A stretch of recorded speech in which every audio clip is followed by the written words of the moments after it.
High command ಮತ್ತು CM ಇಬ್ಬರೂ ಕೂಡ ಸೀನಿಯರ್ಸ್ ಲೀಡರ್ಸ್ನ ಒಂದು ಮಟ್ಟ ಕರ್ಕೊಂಡು ಹೋಗೋದ್ರಲ್ಲಿ ಫೇಲ್ಯೂರ್ ಆಗಿದ್ದಾರೆ ಅಂತ ಅನ್ಸುತ್ತಾ? ಜೂನ್ 3ನೇ ತಾರೀಕು ಪದಗ್ರಹಣ, ಜೂನ್ 5ನೇ ತಾರೀಕು ಗುದ್ಲಿ ಪೂಜೆ ಪ್ರಾರಂಭ ಆಗಿದೆ. ಅದು ರಾಮಲಿಂಗಾರೆಡ್ಡಿ ಅವರು ಪ್ರಾರಂಭ ಮಾಡಿದ್ದಾರೆ.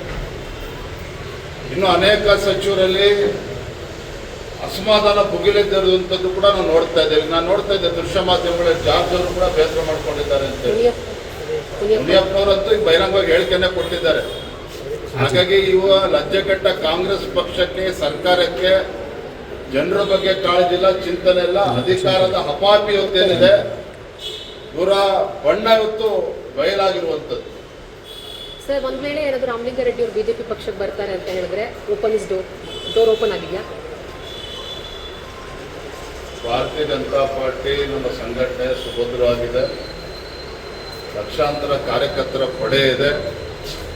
ರಾಜ್ಯದ ಜನರು ಕೂಡ ಬಯಸ್ತಾ ಇರುವಂಥದ್ದು ಆದಷ್ಟು ಬೇಗ ರಾಜ್ಯದಲ್ಲಿ ಚುನಾವಣೆ ಆಗಿ ಈ ದರಿದ್ರ ಕಾಂಗ್ರೆಸ್ ಸರ್ಕಾರ ತೊಲಗಬೇಕು ಅನ್ನುವ ಅಪೇಕ್ಷೆ ಅವರು ಕೂಡ ಇದ್ದಾರೆ.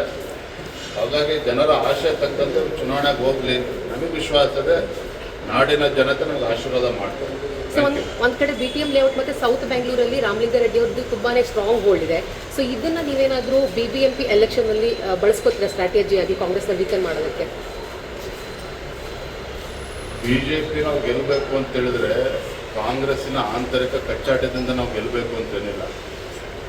ವಿಶೇಷವಾಗಿ ಬೆಂಗಳೂರು ಮಹಾನಗರದ ಬಗ್ಗೆ ನಾನು ಕೇಳೋದಕ್ಕೆ ಮಾತಾಡ್ತೇನೆ.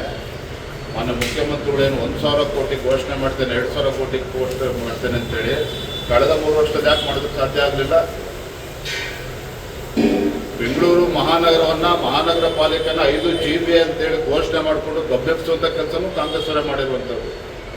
ಈಗ 5 GB 2 GB ಮಾಡ್ತೇವೆ ಅಂತೇಳಿ ಹುಡುಗಾಟ ಆಡ್ತಾ ಇದ್ದಾರೆ ಬೆಂಗಳೂರು ಜೊತೆಲೆ. ಬೆಂಗಳೂರು ನಗರ ಏನಾಗಿದೆ ಇವತ್ತು? ರಸ್ತೆಯಲ್ಲಿದೆ ಅಂತೇಳಿ ಹುಡುಕ್ಬೇಕಾಗಿರ್ತಕ್ಕಂಥ ಒಂದು ದುಸ್ಥಿತಿಗೆ ಇವತ್ತು ಬೆಂಗಳೂರು ಮಹಾನಗರ ಬಂದಿರುವಂಥದ್ದು. ಆಗಲೇ ಹೇಳ್ತೇನೆ ನಾನು, ಇವ್ರಿಗೆ ಏನೂ ಕೂಡ ಅಭಿವೃದ್ಧಿ ಬಗ್ಗೆ ಆಗಲಿ ಮತ್ತೊಂದಾಗಲಿ ಏನೂ ಕೂಡ ಕಾಳಜಿ ಇಲ್ಲ. ಹೇಗೆ ಲೂಟಿ ಮಾಡಬೇಕು, ಹೇಗೆ ಸರ್ಕಾರದ ಖಜಾನೆಯನ್ನು ಖಾಲಿ ಮಾಡಬೇಕು, ಒಂದೇ ಅವ್ರಿಗೆ ಆದ್ಯತೆ. ಕಸದಿಂದ ಹೆಂಗೆ ರಸ ತೆಗಿಬೇಕು ಅನ್ನೋದು ಒಂದೇ ಅವ್ರಿಗೆ ಆದ್ಯತೆ ಇರುವಂಥದ್ದು. ಹಾಗಾಗಿ ಇವರಿಂದ ಯಾವುದೇ ಒಳಿತನ್ನು ರಾಜ್ಯದ ಜನ ಬಯಸೋದಕ್ಕೆ ಸಾಧ್ಯ ಇಲ್ಲ, ಬೆಂಗಳೂರು ಜನನೂ ಕೂಡ ಬಯಸೋದಕ್ಕೆ ಸಾಧ್ಯ ಇಲ್ಲ. Thank you.